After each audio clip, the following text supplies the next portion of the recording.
Hello, hi guys! Magandang hapon sa inyo lahat. This is Chin from Masigari Channel, a faith healer o Zomatarder. So ngayong tanghali na to, ngayong hapon na to, tingnan natin na nagsabihin sa inyo ng ating mga gabay. This is a weekly gabay for the month of January 2024. For weekly gabay for the month of January 2024 for January 4 hanggang January 10 for the sign of Virgo. So Virgo, welcome to my channel. Ano kayang messages, advices ng spirit guides ang ating masasaga for today's video? Kanino naman kayang energy or kaganapan sa buhay ng mga Virgo signs ang ating mga hagilap. So guys, this reading is a general reading lamang, hindi lahat makaka-resonate. Kunin lamang pa makaka-relate sa inyo and comment down below kung kaninong energy ang ating nasagap. And of course, don't forget to like and subscribe my channel and i-hit notification bell for more videos update. And of course, maraming salamat po sa mga walang sawang pagsuporta sa aking channel, lalo-lalo na hindi nag-skip ng ads. Naway pagpalain po kayo na Diyos at may kapal, siksik, digdig, nag-uumapa o manabalik sa inyong biyaya. Okay? This is a weekly gabay for the month of January 4 hanggang January 10, 2024 for the sign of Virgo.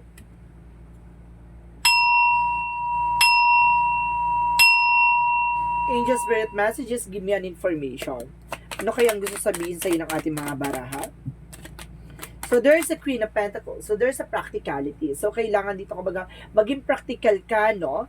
About sa finances, no? Kailangan, maggamay-gamayan mo, no? Yung paggasto. So, ibig sabihin dito, wag ka masyadong, magastos this month, no? Or this week. So, sinasabi sa dito, maging mahinahon, maging practical kapag dating sa finances. And the Ten of Cups, so there's a happiness. Magkakaroon ka ng happy family dito, guys, ha? And of course, the Fool card represents a leap of faith, no? Kumbaga sinasabi, there's a new beginning coming in for you. At wag ka rin magtitiwala basta-basta with the Devil card, no? Kumbaga, there's a devil energy dito na maging mahinahon at kumbaga, wag kang papasigurado sa mga taong nasa paligid mo, no? Kumbaga, magtiwala ka sa process and progress, pero wag ka magtiwala sa mga tao sa paligid mo na alam mong nagsinungaling na at nag-backstab na sa'yo, no? So, let's see what is additional messages. So, there's a Nine of Pentacles. So, there's a security about sa finances. So, kailangan maging secure ka, no? Kasi mamaya dito, kumbaga, merong energy dito na maaaring maipit ka sa situation. It's either mangutang sa'yo or i-garantor mo tapos hindi magbayad, gano'n. Kaya maging aware, ha? Additional messages. So, because there's a King of Pentacles, security, about sa finances, practicality. So, kailangan maging practical ka din sa mga bagay o pinagtatrabahuhan mo. So, let's see what is the Queen of Pentacles. So, there's Four of Swords. So, listen to your intuition and listen to your gut feeling. So, ibig sabihin dito, malakas ang senses mo pagdating sa finances, no? Malakas ang malakas ang kaba mo o kutob mo, no? Or something, kailangan mo rin siguro magpahinga, 'di ba? Kasi mamaya, kumbaga, dahil sa sobrang pagod at kumbaga kinakabahan ka na. Parang meron ako nasisense sa something, kinakabahan ka sa sobrang pagod. And because there's a Three of Swords na there's an inggitera, no? May naiinggit sa family mo. Na meron ditong lakas ng energy na mukhang merong lihim na naiinggit or nag-i-stock sa'yo. Because there's a strength card, confidence. So, kailangan mo magkaroon ng confidence. No? Confidence na, kumbaga, lahat ng mga bagay na nangyayari ay ibibigay ni God. No? At sinasabi dito, there's strength card na kailangan mo maging matapang, no? Maging malakas loob mo. Kasi there's a new beginning coming in. Let's see what is the Devil card. So, there's an Ace of Pentacles. So, ibig sabihin dito, may gumagawa ng pamalas sa'yo. Imbis na swerte ang papasok ngayon, kumbaga, ginagawa ka ng pamalas, no? There's a devil energy. Let's see. And of course, the Ace of Pentacles represent a big money and big opportunities. So, ibig sabihin dito, malaki oportunidad sa'yo so may umaharang, no? Mayroong umaharang or meron ditong malaki ang, kumbaga, inggit sa katawan, no? Kumbaga, sinasabi nito, malaki ang kumbaga may gumagawa sa inyo, no? About sa finances. Kaya nagigipit, naiipit sa situation, and the Lover. So, there's an information dito, kumbaga, maging secure ka sa mga pinaghirapan yung dalawa ng iyong person. Or some of you, baka magkakaroon ka ng love life. Kumbaga, pag-ingatan mo yan. So, let's see what is the King of Pentacles. Kasi baka maagaw sa'yo, no? And because there's an Eight of Cups, so there's an let go, no? Kailangan mo i-let go yung mga bagay-bagay na alam mo namang hindi naman kailangan, no? Kasi minsan parang ano ka dito, aggressive ka pag may fine, kumbaga pag may pera ka or something, nagiging magastos ka, kaya mag-ingat-ingat. And because there's a 7 of Pentacles, so there's a harvest time. At the end of the time, lahat ng mga pinaghirapan, pinagpaguran mo, no? At makukuha mo yan, there's a paying off. Sa yun sinasabi sa inyo, kumbaga, kailangan mo rin alagaan yung sarili mo kasi mamaya darating yung araw na sisingiling ka niyan, no, dahil sa, 'di ba, nag-overuse ka sa katawan mo. And then of course there's an Eight of Pentacles, so there's an information dito na kailangan mag-focus sa trabaho, negosyo, hanap buhay mo. At kumbaga there's an information din dito na parang may naiinggit sa it's either katrabaho mo to or kapitbahay mo, no. So, naiinggit kasi masyado kang, kumbaga, nakapokus sa trabaho, negosyo, gano'n, kumbaga, nakikita niya na parang successful ka or something. Because there's a death card, so there's an ending in new beginning, no? May mga bagay na matatapos na dito at magkakaroon ng panimula, no? So, sinasabi maging matapang ka na humarap, no, sa panibagong eksena. Because there's an Ace of Cups. So, see, pati sa love life ay finances, there's a devil energy. So, there's an information dito na talagang ginagawang ka ng pampamalas sa negosyo at finances and of course sa love life mo. Kaya some of you guys, no, kumbaga bakit ganon, lagi kami kumbaga some of you kung may asawa ka lagi kayo nagtatalo, or some of you guys kung may mag-partner dyan naghiwalay, no, dahil meron something na gumawa ng hindi maganda sa inyo. Or baka pag magkakaroon ka ng karelasyon, baka hinihiwalayan ka or iniiwan ka, or lagi na lang ikaw pinagpapalit, or lagi ka na lang kumbaga naiiwanan sa ere without knowing, no, nang hindi mo alam. Parang ganun. Kumbaga wala kang idea bakit nawala ang ganito, kumbaga hindi na nagpapansin, hindi na nagparamdam. Kumbaga itong tao na to ay kumbaga may inggit sa katawan itong gumawa sa'yo, no? Sa family mo nga, no? Inggit sa pamilya. Because there is a King of Swords. Ito yung mga bagay na kailangan mong putulin. Na parang sumpato sa'yo na parang pag nagkaroon ka ng karelasyon, iiwan ka din. Parang ganun. Yun yung kailangan mong putulin. So let's see what is the King of Pentacles and the Eight of Cups. So there's an Eight of Swords. So there's a negativities around you. No, kailangan mo na kumbaga kumawala dyan. Kumbaga kapitbahay mo to, itong gumagawa sa iyo, no? Or family related. So ibig sabihin kailangan kang umalis dyan sa situation or sa environment mo. So let's see what is additional messages for outcome. So there's a Three of Wands. So there's a trouble. And of course there's a waiting for a soul, waiting for a ship. May mga bagay na inaantay ka. There's a trouble, guys, ha? And of course there's a magician. So there's a manifestation. So let's see what is the magician is all about. So there's a Six of Swords. So sabihin dito mamamanifest mo yung bagay-bagay, makakalis ka na sa situation. Kumbaga may mga bagay na hiniling mo at makukuha mo na. So pagdating naman sa career, Angel Spirit, please give an information. Pagdating sa career mo naman is the Wheel of Fortune, no? And the King of Wands. Kontrolado mo naman, no? Kumbaga yung swerte talaga, papasok sa'yo, pero may humahadlang lang. Kaya imbis na swerte siya, kamalasan ang pumapasok sa'yo. So let's see what is additional messages for love life. Kasi guys, Virgo, malapit sa'yo ang swerte, no? Some of Virgo talaga. Karamihan sa Virgo talaga swerte ngayon. Kumbaga, bakit ganito, hindi ka maka-get over, ay kumbaga, hindi ka maka-resonate kasi nga, swerte ka na, kung siniswerte ka naman, ba't wala namang kamalasan? Ibig sabihin, hindi ka nasagap dun sa energy na may gumagawa sa'yo. So, ibig sabihin, walang gumagawa sa'yo. Kapag may mga Virgo talaga successful na ngayon, no? Ngayon papasok na linggo, kumbaga, magiging successful pa kayo. So, sa mga Virgo talaga, may minamalas ngayon kasi meron taong gumawa ng pampamalas. See, there's a Five of Wands, complication, no? Kumbaga nagkaroon ng complication dito pati sa love life, no? See, there's a King of Cups. Itong tao na to, mahal na mahal ka. Nga lang talaga, merong competitors or something, kompetensya lagi, no?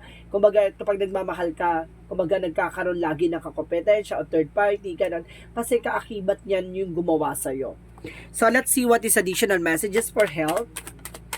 Sa health mo naman is that everything is fine. So, ibig sabihin dito may mga nararamdaman ka, confused ka, no? Kumbaga naguguluhan ka sa nararamdaman mo, parang feeling mo okay ka naman, pero parang hindi, ganun. Kumbaga may something na nararamdaman, ang bigat-bigat ng loob mo or something, ang bigat-bigat ng pakiramdam mo. Ibig sabihin may gumagawa sa'yo.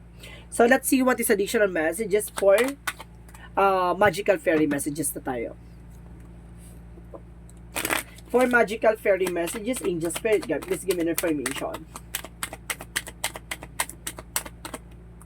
So, there's a dietary change. So, ibig sabihin, kailangan mo mag-diet. Improve your diet and your life will also improve, no? Kapag nag-diet ka, mag-improve din daw yung iyong buhay, no?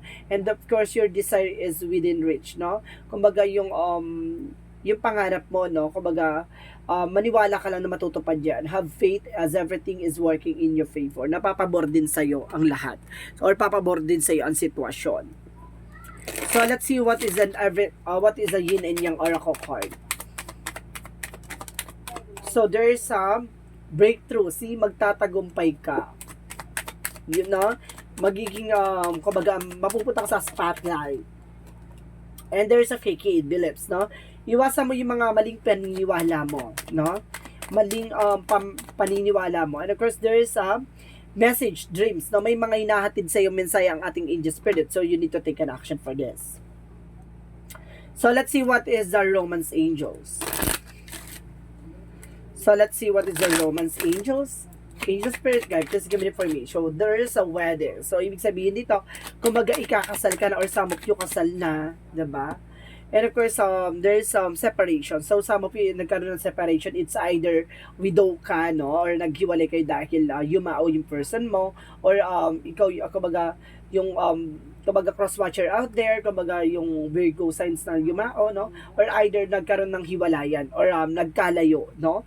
Kumbaga nagtrabaho sa ibang bansa or something na kumbaga nagkahiwalay talaga literally, no? So, let's see what is additional messages for Archangel Michael. Anong gusto sabihin sa yung message ng ating Archangel Michael? What is Archangel Michael messages for you? So, there's your children as watch over by angel. So, yung mga anak mo, no? Kung may mga anak kayo, ginagabayan daw ng ating angel spirit yan. And of course, self-respect. So, kailangan nyo respetuhin sarili nyo, no? Minsan kasi na masyado mo na pressure yung sarili mo. And of course, you created the situation and you have the power to change it, no? Ikaw yung naglagay sa sitwasyon mo, ikaw din makakagawa ng paraan para makaalis ka dyan. So, let's see what is additional messages. So, there's a prayer. So, also, kailangan mo magdasal o may taong nagdadasal sa'yo. And of course, there's a creation. See? May mga bagay na magagawa ka or may mga bagay na kailangan kang gawin. Or may mga bagay na nabubuo ka dito. And of course, there's a fake it. May double clarification na there's a fake it, ha? Mag-ingat ka sa mga pinakikisamahan mo, sa pinaniniwalaan mo. Mag-ingat. And of course, there's a destiny. So, ibig sabihin dito, there is some information na may nakatadhanang mangyari. Diba? Kumbaga sa propesya. Diba? Ganon. So, let's see what is additional messages for angel spirit guides. So, there's a crystal. So, some of you, there's a gemstone na makakatulong sa'yo for healing energy, no? Meron kang crystals or gemstone na makakatulong sa'yo. And because there is a support, no? There's a support, may guidance, may gumagabay sa'yo, mayroon sumusuporta sa'yo. And there's a healer. So, kailangan mo ng healer. No? Kailangan mo dito ng albularyo na para gumabay at tumulong sa'yo. So, let's see what is additional messages for Moonology. Let's see what is the Moonology. So, there's a hold your vision. Tama yung hinala mo, no? Maaring meron ka ng pinaghihinalaan dito. And of course, there's a be bold and make the first move. So, kailangan mong mag-take ng action at pangunahan mo. Kasi kung hindi ka mag-take ng action, walang mangyayari sa situation. Diba? Same scenario pa din. And of course, there's a movement, no? Kailangan mong gumalaw, movement, paggalaw. Diba? And of course, there's an environment. So, see, nasa paligid mo lang ang gumagawa sa inyo. And of course, there's a guardian teacher, and of course, parang may tumutulong na sa'yo na parang tinuturo ka na, no? Na may kailangan kang gawin. Or there's a support, may guidance. No? Sinusupport at ginagabayan ka ng ating mga angel spirit ng iyong, may mga gabay ka rin also. So, let's see what is Archangel Raphael. So, there's a sobriety. So, kailangan mo ng fruits and vegetable, ha? Para kahit na ginagawang ka, no? Kumbaga, na-detoxify mo yung mga toxins sa katawan. And of course, leave a stressful situation behind. So, see, meron ditong nagbibigay stress sa'yo. Kailangan mo yung pakawalan. So, let's see. And of course, there is an all-path lead home. So, ibig sabihin dito, kumbaga, there is an inner authority. So, ibig sabihin, may mga bagay na Kumbaga, ikaw ang magdidesisyon. Ikaw yung gagawa ng action. And of course, there's a trust the timing. So, there's an information dito. Darating yung araw na papabor din sa iyo ang sitwasyon. So, let's see what is the energy. Let's see what is the energy. So, there's the Sun card. So, there's a pure positivity. Ibig sabihin dito, kumbaga, magkakaroon din ng kaliwanagan at magkakaroon ka ng inner clarity at mental clarity. And the Sun card represent the positivity. And because there's an Archangel Raphael for healing. So, kailangan mo ng healing session. No, kumbaga sinasabi sa'yo dito, pinapaalala sa'yo na you need to take an action kasi may mga bagay na nangyayari sa'yo na naapektuhan, no? Na lahat ng aspeto sa'yo. So, let's see what is additional messages. Imaginations, no? Kumbaga gamitin mo tong imagination sa'yo para matulungan ka sa mga problema mo. And because there's a balance. So, kailangan pa maging balance, no? And because there's a change. May mga bagay na mababago at unti-unting babaguhin. So, let's see what is additional Jesus-loving quotes said. So, ano gusto sabihin sa'yo ni Jesus? According to your faith be into you. So, depende na lang yan daw sa paniniwala mo at pananampalataya mo. 'Di ba? Nasa iyo nasusukat yan. Kung maniniwala ka sa mga bagay na nangyayari sa'yo, nasa sa'yo yan kung magtitake ka ng action. Kung hindi ka magtitake ng action, same scenario pa rin na mangyayari sa buhay mo. Kasi there's a negativity na kailangan i-release. May mga bagay kailan talaga na kailangan tanggalin at kailangan mong kumawala sa negativity. Kasi, kumbaga, kapag hindi mo naalis yung blockages or something information dyan na nagbibigay ng pamalas at kumbaga kaguluhan sa buhay mo by spiritual, hindi talaga yan kumbaga mag-i-improve at walang mangyayari. Same pa din ng cycle at circle ng eksena mo. So, let's see. There's an angel's answer, guys. No? Mag-isip ka na magiging question mo. Bibilang ako ng 3. Kailangan nakapag-isip ka na ng question, okay? Angel's answer. Give me an answer for the question. There's an unlikely. May mga bagay na hindi ka nagugustuhan dito, no? And of course, there's it's up to you. Nasa sayo na yan, no? Kung paniniwalaan mo or hindi, no? Kumbaga nandito yung ang final decision ay nasa sayo. So let's see what is the angel's number. So let's see what is the angel's number. So there is 19 by I am pioneer. Independence and self-sufficiency are necessities to you. You are extremely capable in life and in work and aren't afraid to take big risks to achieve the life you desire. So, ibig sabihin dito, hindi ka natatakot, no?